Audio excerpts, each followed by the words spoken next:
Hey everyone, so this week we are going to do a video that is unscripted and unedited for a couple of reasons. One, because last week's video was my best performing video and it was the most natural kind of video I've done where it's not edited or scripted or anything like that. And it did really well and it was well received. So I think we should keep going with that kind of vibe. I also find that more fun as well when it's non-scripted. The other reason I want to go non-scripted this week is because it's now Sunday, 11 AM, and I should have really done this video by Wednesday. But some of you already know this because I posted about it. I've had a really horrid chest flu this week, and I'm still kind of getting over it. So I've got like really slow brain at the moment, and we're going to do quite an intense video today showcasing all of this stuff, which is the audio and MIDI routing for the live rig, which I promised I would do this week. But before we get into the nerdy stuff, let's do something fun. So on Wednesday or Thursday, I was like absolutely dying and I tried to force myself to come in the studio and make something. And at the time, because I was really ill, some of you might relate to this. When you're really ill and you try to make music, everything sounds awful. So I did a couple of hours. I was really struggling. Turned it off, and I've just come in the studio today and I've just kind of pressed play on what I was working on, and I was actually like, this is like sick. I proper like this. So let's start with that, just to make it fun to start with. I'm just going to play what I came up with during this week of illness, and I'll show you just a couple of little tricks because I wanted to get this across this week as well, a little bit, and just show you how I'm using that as like a macro. So let's have a listen in. So I've got this.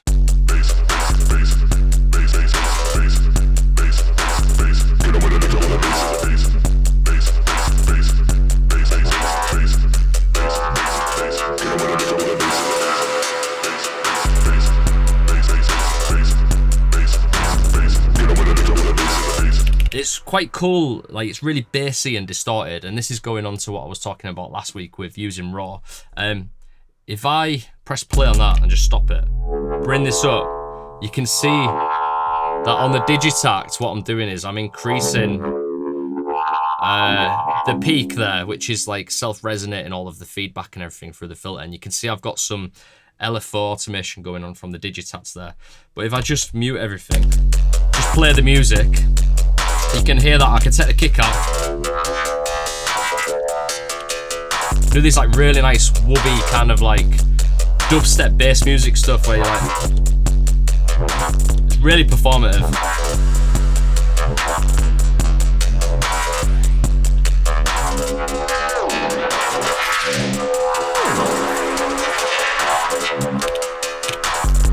So it's this kind of stuff, you know, like, is one of the reasons why I've got a couple of comments basically saying this is unnecessary. And yeah, I do agree, it does look a bit intense, but for me it is very necessary for the music that I wish to create live. I could just use a couple of boxes, and I've done that before, and I just can't get that intenseness that I'm after. Like with using the combination of the Ableton stuff with the plugins, you just can't get that with these boxes. Could get an analog key to do this kind of stuff, but it's just not the same, and I've tested it and I've tried it. So yeah, you'll see over the coming weeks when I start to present more of my music through the machines, you'll understand why it appears to be this intense. Another cool thing with this track as well is I did a little respace on the Hydrasynth. So we didn't really feature the Hydrasynth last week, and I've done a course on this, but it's found its way back into my live set. And I thought it's just a really nice little addition for the brick. Oh yeah, we can do some modulating with the vocals.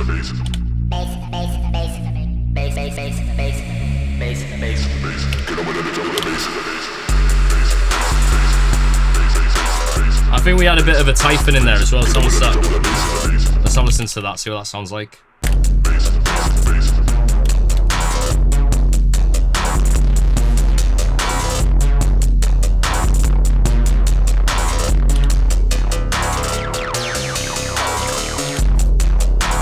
That's really nice. Kind of sounds like a different track.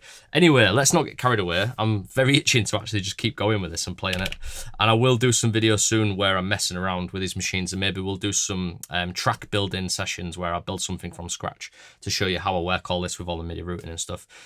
Before we get stuck to do the boring stuff, let's also just quickly talk about what everyone's been discussing this past week, which is the Digitakt 2, which I haven't got. I did get one on finance, which is going to be 20 quid a week, which is kind of a good deal, really. I wouldn't have been able to afford it otherwise. But I thought because I was going to do a Digitakt mastery course, it makes sense to order that for next week. Do some videos on it, put it straight into the live rig, because as most of you know, you can transfer all of your projects onto the new one, and then you can just basically swap out the plugs, and I will literally be able to just pop it in there, and I've just massively upgraded my Digitakt. So I expect some more stuff for that. I'll just go through a couple of key points which I'm really excited about, which I've not seen other YouTubers talk about that much, which is the labeling of the CCs. So we talked about how intense my CC setup is, and how these values here, they modulate Ableton's raw, and I find it hard to remember what these are. On the new update, I'll be able to rename them so I can match what I've labeled them on Ableton's raw rack that I've made. So that'll make it super easy. Also, you will have 2 pages, which will be 16 values in total, which means that I can basically free up some of these, because I've got 4 MIDI tracks at the moment which are controlling Syntakt raw and Digitakt raw, but then I can condense them into 2, and that frees up some more space for other stuff as well. The other cool stuff as well, if you've done my Syntakt course or seen some of my Syntakt videos, you will remember that I got very, very excited about let me just re-jog my memory where it is. So if you go into setup on a track, you've got the mod wheel, and you've also got breath controller and stuff like that. And what I did was I used the Faderfox PC4 to open up and close these for individual tracks, and that would give me performance macros. I'm excited that they have brought that functionality to the Digitakt, which was something that I really, really wanted. And I was so shocked and surprised when that came out, and they listened to the customers basically and allowed renaming of CCs, and also this as well. So they're 2 of the biggest things that I'm excited about, as well as the obvious stuff, which is more of the sequencer length, and also obviously stereo and things like that as well. It's going to be great. The comb filter as well, obviously for my kind of music, is a biggie. I'm really excited about that. But yeah, this functionality of the breath controllers and stuff, I can use the macros here to connect to those, and then I'll be able to create some like really wild stuff on the Digitakt and the Syntakt. Maybe this one can control Digitakt and this one can control Syntakt, or vice versa, or I can combine them via the Bridge 6. So yeah, that's pretty much it. That's just a little update of stuff I've been thinking about, or trying to think about this week with the cold. So let's start to take a look at all of this crazy stuff that we've got going on here. So I did publish this last week to patrons, and even if you're not signed up as a paid patron, you can actually just go and download this for free to look over and get some inspiration from. And we're going to talk about the audio and MIDI routing through the boxes. And to be honest, when I was putting this together, it didn't look that intense, but as soon as I put it down like this, I was like, oh my God, that is very, very intense. But you've got to remember, this is stuff I've been thinking about for like 10 years. And it's just an update of stuff I was already doing anyway. So it wasn't like I thought this all up in one night. This has been ponderings for many years and trying different stuff out. So we'll start at the top, which is let's do audio first, because that is the top of the chain for the MIDI, the Bridge 6. And we'll do MIDI after we've done audio. So let's start with just talking briefly about the Motu 16A. So this is the Motu 16A sound card. And the reason why I bought this in 2015, I think it was that I had a Rhythm Mac 1, or Rhythm, whatever you want to call it, Elektron Rhythm. And that's got many different outputs, and I created outputs for each of the tracks, so then I could push it into the 16A. Then I got rid of the Rhythm, and I didn't need all these anymore. So I was just basically doing the first 2 ins for a live set, or in the studio, sorry, which was just Octatrack in left and right. I wasn't using all this functionality, so I'm quite happy now that I'm actually putting it to its full use. But you can see here, audio in, we've got the Octatrack left and right. We've got the Octatrack Q left and right. Digitakt left and right. Syntakt left and right, Typhon left and right, Hydrasynth left and right, and then the MAM MB33, which is mono. And then on the audio outs, we've got the main output. So that's basically going to front of house. We've got headphones, which is a new addition to my live rig. I wasn't queuing stuff on headphones before, but I think it's a very good idea if you're looping stuff and you're wanting to do that DJ trick that I was mentioning last week. So yeah, I've got Q out on headphones, and then we've got drum bus left and right, which is the Digitakt and the Syntakt. So I know the Syntakt can be a melodic machine, and so can the Digitakt, even more so now it's been upgraded to Mk2. So technically, you know, like this is the drum bus, but it is also a melodic bus as well if I choose to send some melodies out of those machines. I think I just need to be open and flexible of how I do this and not be so rigid. But it does make sense to split them up into their own bus and then have a synth bus which contains the Typhon, the Hydra, and the MAM MB33. And if I choose to add some more stuff, which I really hope I don't choose to do that because it's already kind of maxed out. I don't want to push it any further now. I've got way more than is needed to create immense music and live sets. That is quite creative, so I'm quite happy. I don't need to build up the weight of this live rig any more than it already is. So yeah, the reason why I've got these into drum buses, which I mentioned last week, is that I can process them in Ableton, group them together, add some limiting, and then send them back out into the Octatrack.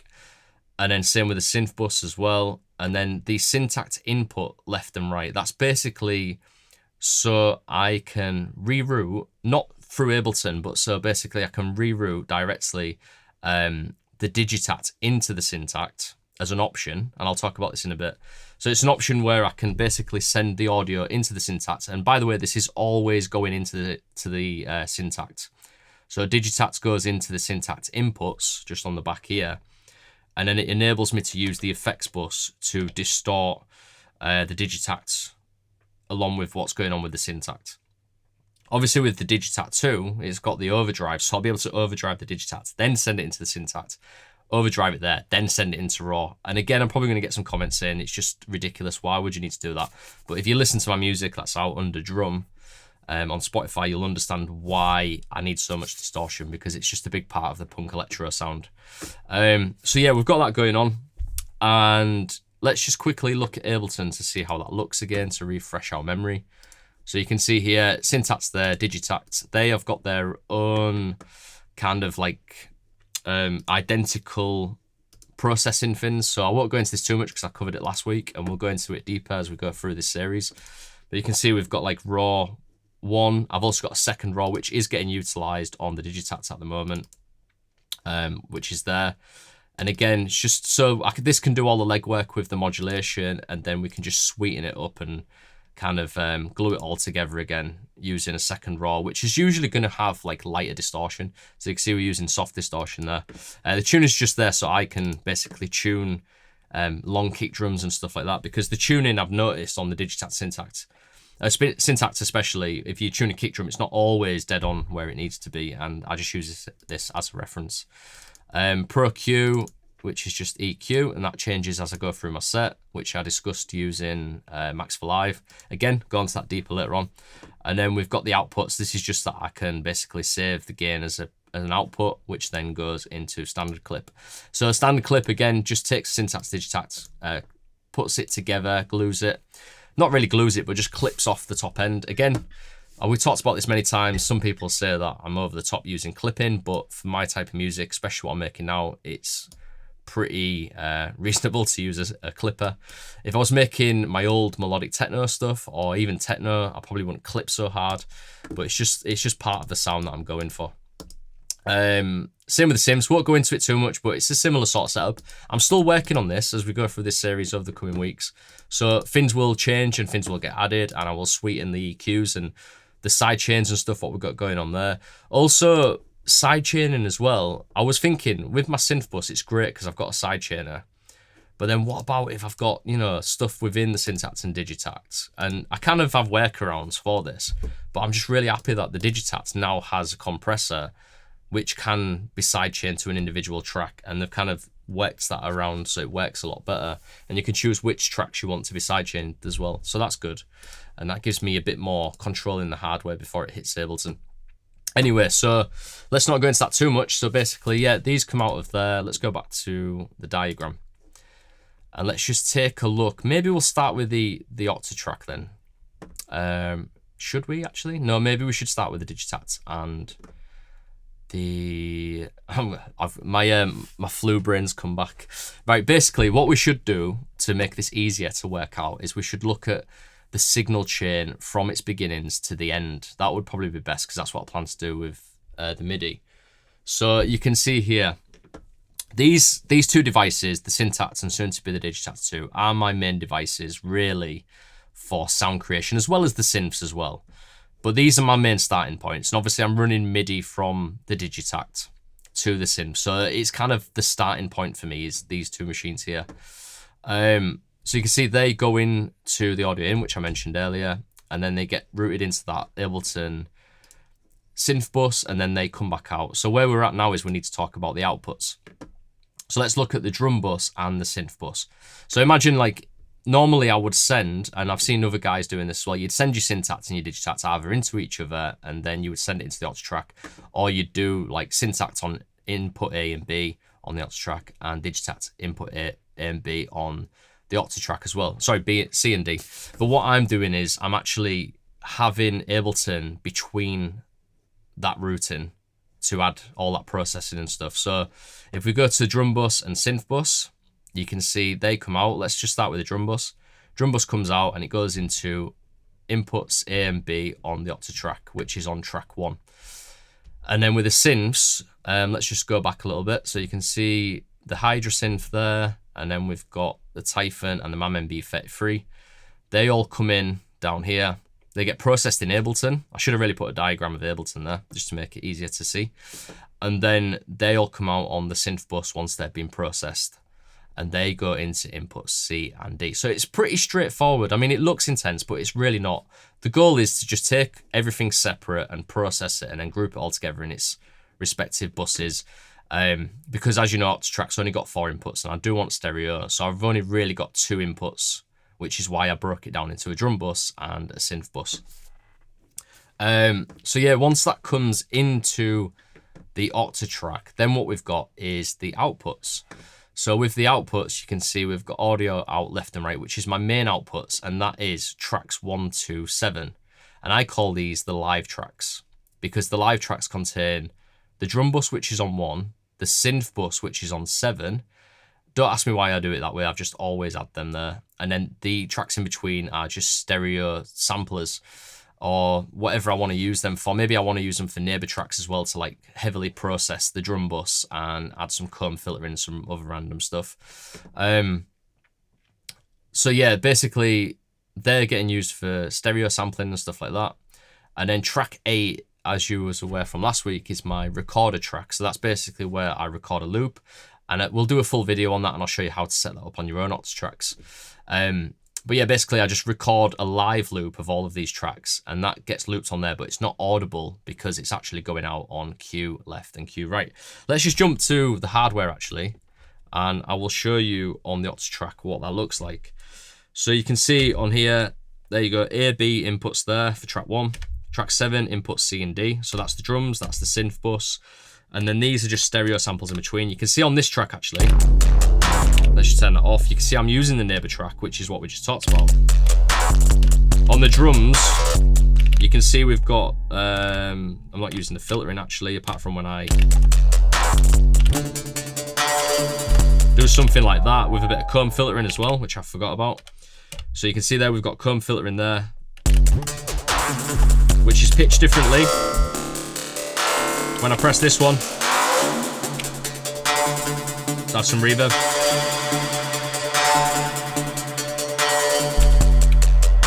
So yeah, that's on track 1. Then track 2, let's see what we're doing, because I completely forgot what I did last week.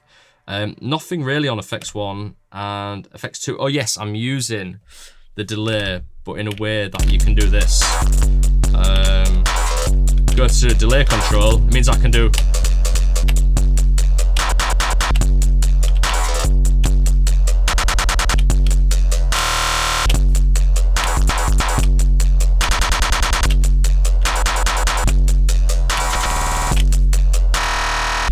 and also with the vocals I can do that.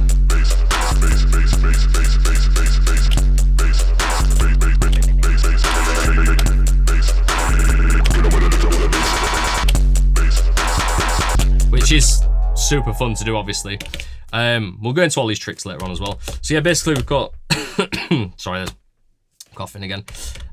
You can see that we've got that going on, and then I'm actually using track freeze in Neighbor as well. Can't remember what I was doing there. But anyway, I digress. Basically, I'm using Neighbor tracks on this one, but I can use it for sampling. And I do actually think this will start to become used more as Neighbor tracks as time goes on, using the Digitakt 2, because Digitakt 2 can take a lot of this sampling onto the Digitakt to save up space in it, because I do often run out of tracks when I'm putting in pads and atmospheres and stuff like that. I do like putting vocals on track 5 though, because then I've got like, basically I've got crossfader control to like mangle the vocals and everything. So let's go back to the diagram. So yeah, so we've got the main outs coming out of left and right, and then for the cues, we have got them coming out of cue left and right. And actually, let's just go back to the hardware. So that's what I wanted to talk about as well. The way that I've got the Octatrack set up is that I've got it set up as, let me just see if I can find this.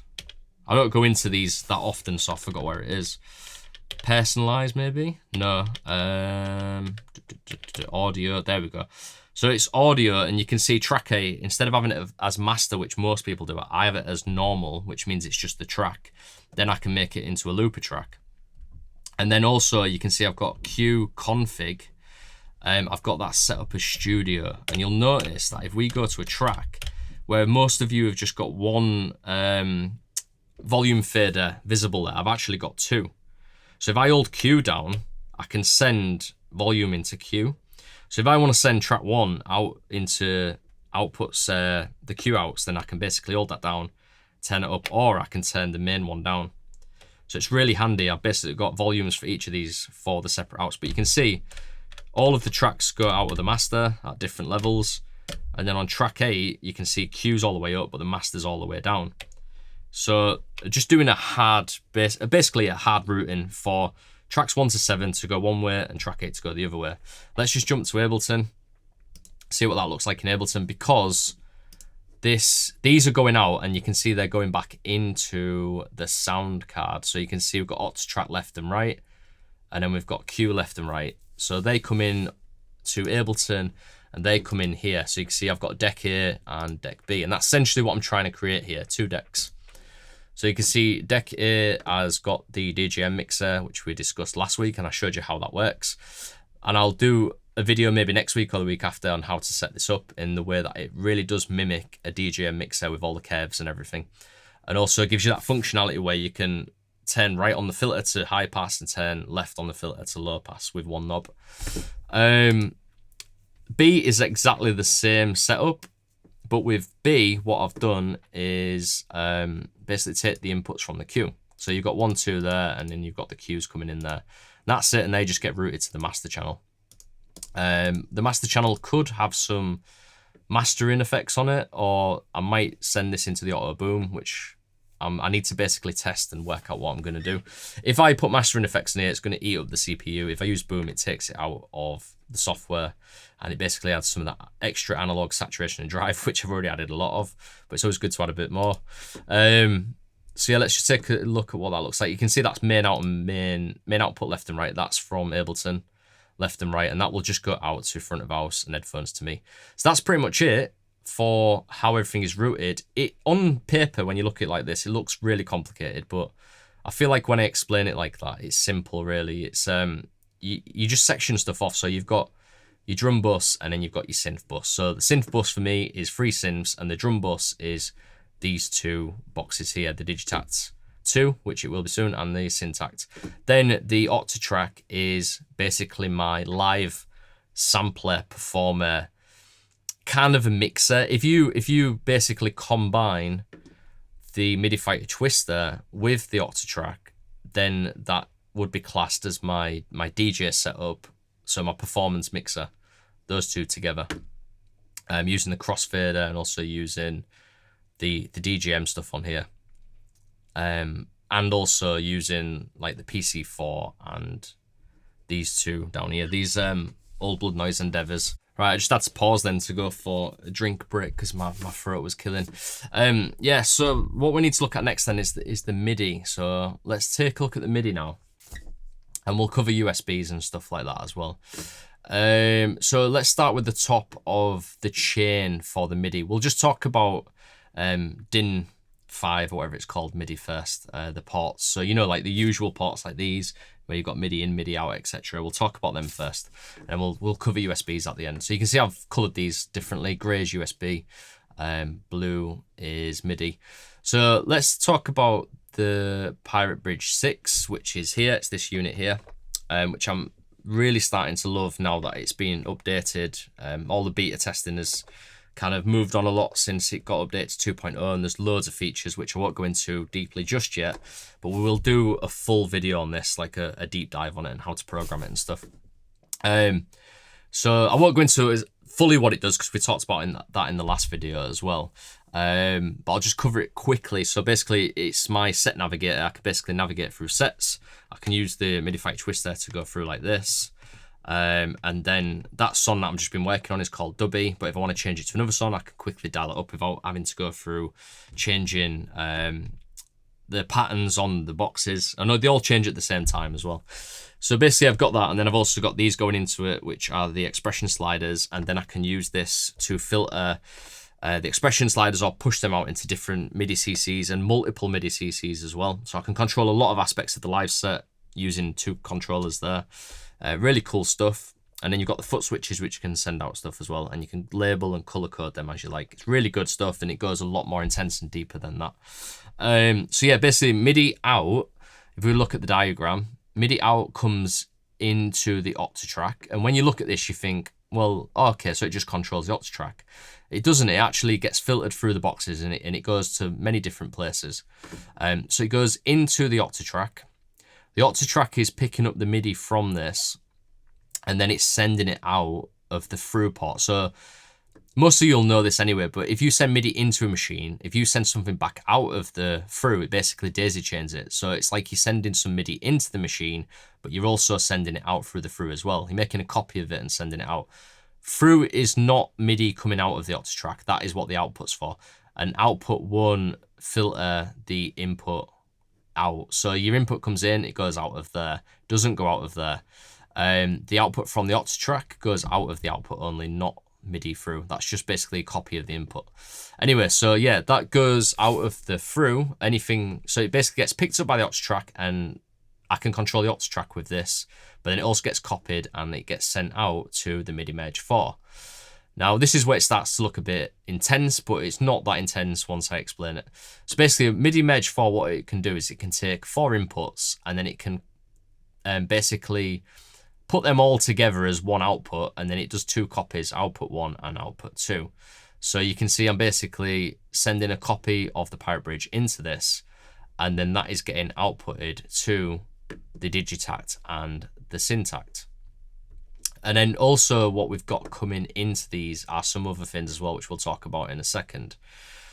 So let me just re-jog my memory with this. Yeah, there's no throughs coming out of the Syntakt and Digitakt. The Pirate Bridge MIDI kind of ends with those, but that gives me a lot of functionality because it allows me to control the Octatrack, the Syntakt, and the Digitakt. And that's a lot of control there, especially using the expression sliders and switching patterns and stuff like that as well. It gives me a lot of control of the Elektron boxes. I'm not too bothered about having all of that control from the Bridge 6 with the Hydrasynth and the Typhon, etc., because I've got control on those synthesizers, but also don't forget I've got some other stuff coming into these boxes which can then be filtered to those synths and that as well, using like the MIDI tracks and stuff. So let's just go back to the MIDI Merge 4 and let's see what else is also coming into the inputs. So we've got the Pirate Bridge 6 coming from the Octatracks through, and then if we just go back on these, let's have a look. We've also got the Octatrack out, which is interesting because then basically I'm sending the output and the through to the inputs. And that if we get rid of the wiring, what that means basically is that just ignore everything else. Like we've got the Bridge 6 coming into here, we've got the Octatrack coming into here, we've also got the PC4 MIDI controller, and we have also got the Hydrasynth, which I've not actually got connected up at the moment, but I'll explain what that is in a second. The main ones is the Bridge 6, the Octatrack, and the PC4. That comes in here, and then it goes to the Digitakt and the Syntakt, and that allows me to Basically, it means that the Octatrack can send its clock to these units. And what I used to do was daisy chain it, or I would send an output so that the Digitakts would clock the Syntakt, but then there's some latency and lag and stuff like that. So they both receive a separate MIDI clock from the Octatrack. Also means that if I wanted to, I could control some aspects of these from the MIDI tracks on the Octatrack, which I'm not really doing at the moment. And it also means that the PC4 can be set up to control either the Syntakt and the Digitakt, which is going to become quite special in this setup with the emergence of the Digitakt 2, because it means that I can do the macro stuff using the knobs on the PC4. I could even upgrade that and get a bigger module and have more knobs, but I'm not going to do that. I want to keep it as simple as possible. I'm probably going to label these as well. And then let's just quickly talk about the Hydrasynth as well. So the reason why I've got the Hydrasynth going back out into here, and then essentially where I'm sending it really is back into the Digitakt. It means that so on the Digitakt, if I create a sequence, what I can do, actually I'll show you on the hardware. I can't actually do this yet because I've not set that cable up yet. But I used to do this with the Octatrack, and what you do is you basically go onto the Hydrasynth. Let me just see which channel that was on because I forgot. Oh yeah, it's on track 3, which is on channel 3. If you route the audio, sorry, if you route the MIDI back into the Digitakt or any of the other Elektron boxes, what you can essentially do is you can hold down a trig, and then if this was connected now, what I would do is I'd press a keypad on the Hydrasynth or on a keyboard, and when I press that, it would then register on the note page, and you would see that change, and I could change the note on the trig just like that. And it makes it really easy to write sequences. Now, I could potentially, with another MIDI merge or something like that, I could potentially do that with all of the synthesizers and reroute them back into the Digitakt, which I am actually considering for numerous reasons. So the other reason, which is quite important to note, is that the Digitakt 2, the way they've now set it up is that it can also do parameter reading as well. So when you're on the value pages, oh, sorry, not the value pages, the CC select pages on the Digitakt 2. What I normally do is I go through like this, and I find out what the MIDI CC number is in the manual for, say, like the Hydrasynth's filter, which I think is actually 74 if I can remember, because I've done it that many times. But what I will do once this is set up is, I can't remember how you do it, it's like function and hold or something. You hold it down, then it listens to MIDI coming in, and then what you would do is you'd go to your synthesizer of choice. So let's say the Hydrasynth, and I would change the cutoff, and then it would register the CC number there. So it's a time saver. You can basically add anything you want onto the CCs, and then also you can rename them as well. So that would then say filter, and I'd know exactly what it is. And then it would also mean that I could use this page as a performance tool as well, because I could go to this page and it would have my performance macros that I'm playing around with, and I'd be able to kind of modulate them there. So that's quite cool. Yeah, so that's the reason why you might want to send some of the synthesizers back into one of these boxes.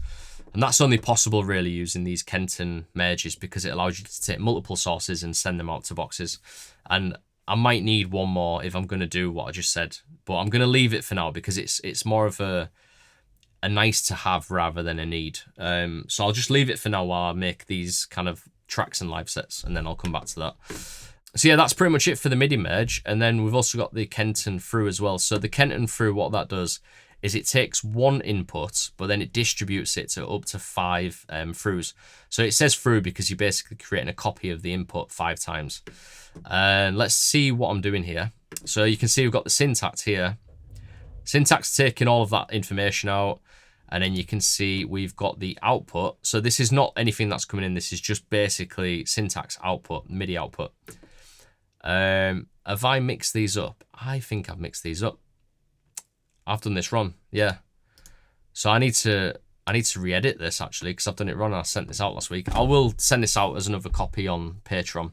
Basically, my Syntakt's not set up like this because it's actually my Digitakt, which is the MIDI for the synthesizers. So that, I'm sorry, but that should be there. So the output of the Digitakts, the first 3 MIDI tracks on the Digitakts, they are actually controlling the synthesizers. So it would be output here, that would be going into the input, and then I would create 3 copies for the 3 synths. So you can see through 1 goes to Hydrasynth, through 2 goes to the MAM MB33, and then through 3 goes to Typhon. Yeah, that's pretty much it for the MIDI. Let's quickly talk about USB, and then what I'll do is I'll come back to MIDI and I'll just show you a graph that I've got, sorry, a table that I've got on Notion, which just explains MIDI channels and stuff like that. So let's look at USB next. Why have I set up USB? Because obviously we're going to use in Ableton, and I want some messages to go to and from Ableton as well. This is why it's a hybrid setup. So let's just start with the Pirate Midi again. So the Pirate Midi, I'm basically controlling all the hardware using this, but I also want to control Ableton as well. And they've just done an update where you can actually send keystrokes out, multiple keystrokes from this. So it's becoming even more crazy with how you can integrate it with software now as well. So yeah, basically USB out, that goes into one of the USBs on here. And then that means I can send information from the Pirate Bridge 6 to Ableton.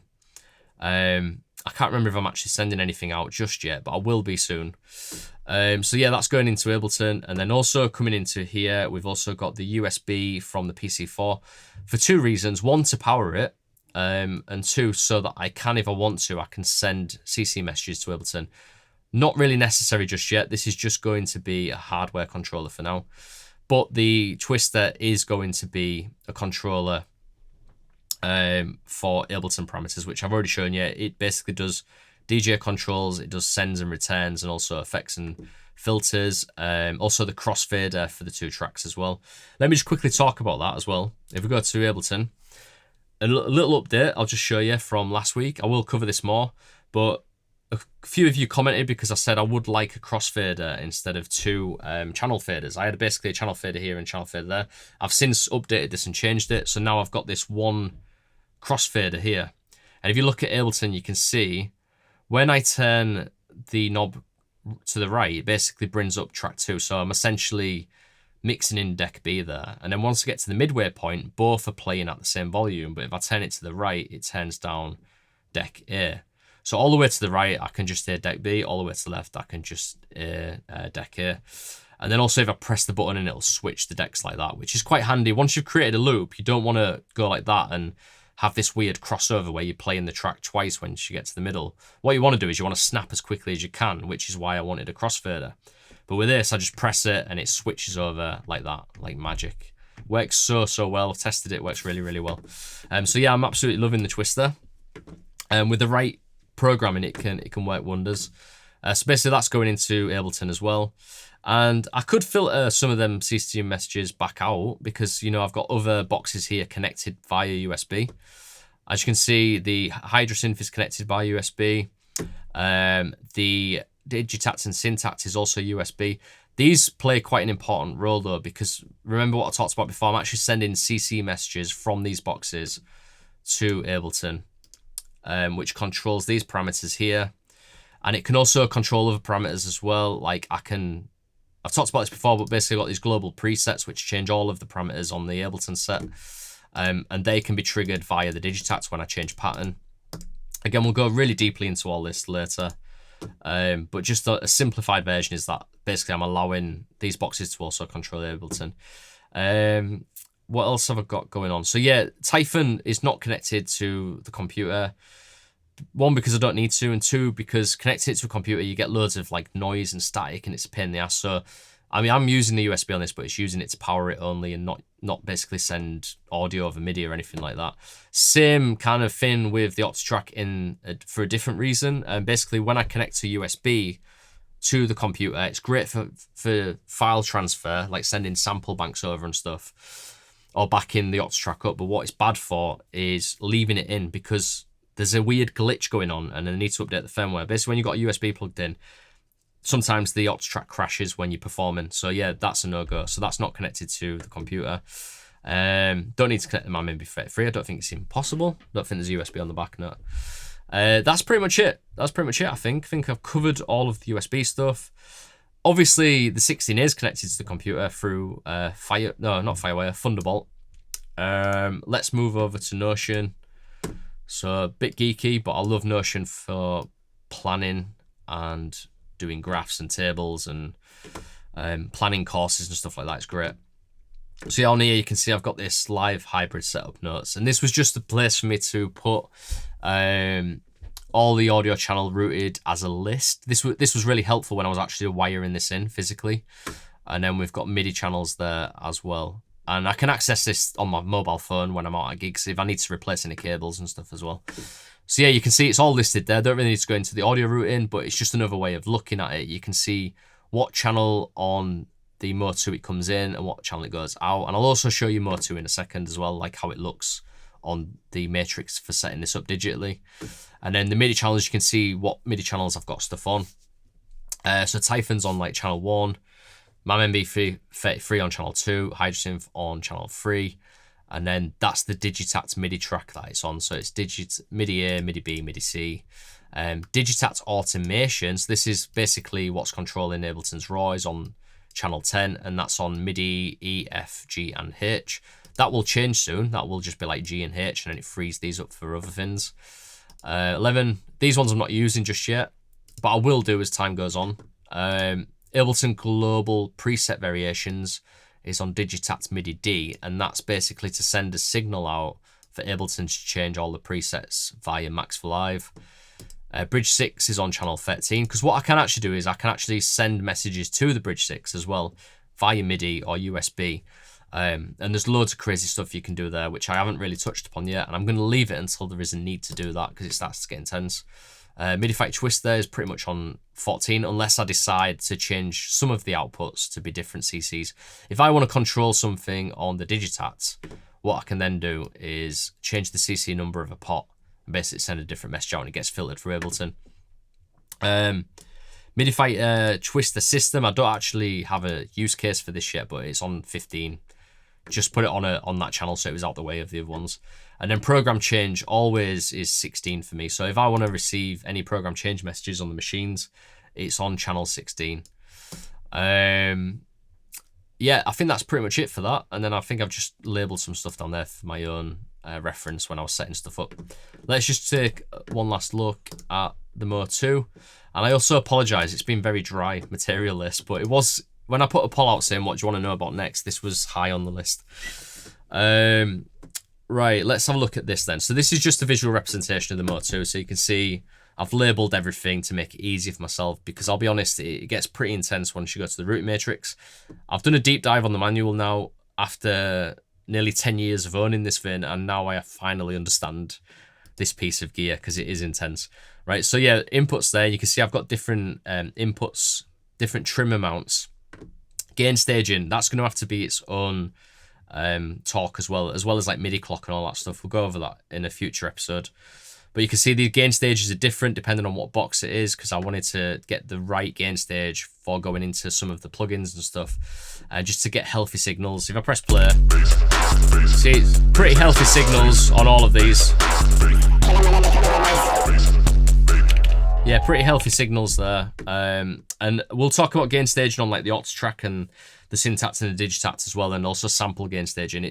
That's another quite dry topic, but a really good one to know. It's something that's took me a long while to kind of master and work out and find the right settings, because it's quite elusive on the Octatrack. You've just got some lights at the top, and you don't really know what like the I've got flu brain again. I can't remember what it's called. Anyway, just went unity gain. So when something's unity gain, what the different settings on the Octatrack are to achieve unity gain. We'll talk about all that soon. I'll put some references that I found on the Elektronauts forum as well. So yeah, that's input and output. Really straightforward. Just labeled them, chose the right settings, which we'll go into in another session. And then the routing is where it's like, this used to look a lot more intense because I didn't know what I was doing on this page, and I was just connecting stuff randomly to different bits to see if it would work. Let's collapse everything. You can see we've got outputs on the left-hand side, and we've got inputs on the top. Don't worry if you don't get this, because unless you've got this box and you understand it, it's just intense. So analog inputs, that's just what I've been showing you, and analog outputs is what I've been showing you on the device page. That's physical inputs and outputs, yeah?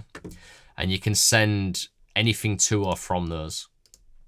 And then you can see we've got, I'm still confused by it now looking at it. Let's just open everything back up. Oh God, it's horrible.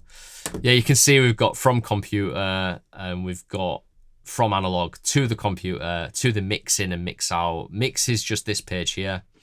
And this should look simple because I've simplified this. I've just disabled everything that I'm not using. But basically, you can create a mix to send to the output or the headphones. And this can be super intense with loads of inputs and outputs and auxiliaries. And you've also got all of these controls, which I'm not actually utilizing. Like, it's actually got compressors for each channel and EQs and stuff like that, which is really cool. Just not using it. I could use it in the future for if there's a specific reason for it. Maybe I want to add a gate to all of the tracks, which actually might be a good shout because I've noticed if I hit stop now, you'll see, oh, it's gone now. But basically before that there was some hiss and buzz on that channel. So somewhere in this setup, there is something going on there, probably from the Typhon or something. So I'm gonna look at gating stuff. Maybe I can take the processing away from Ableton and do it inside the Motu. That'll be a good shout. And then you've got auxiliary mixing as well. Yeah, I'm not gonna go into too much, but basically what I've done is I've just done all the routing on the matrix there. I think we're at the end.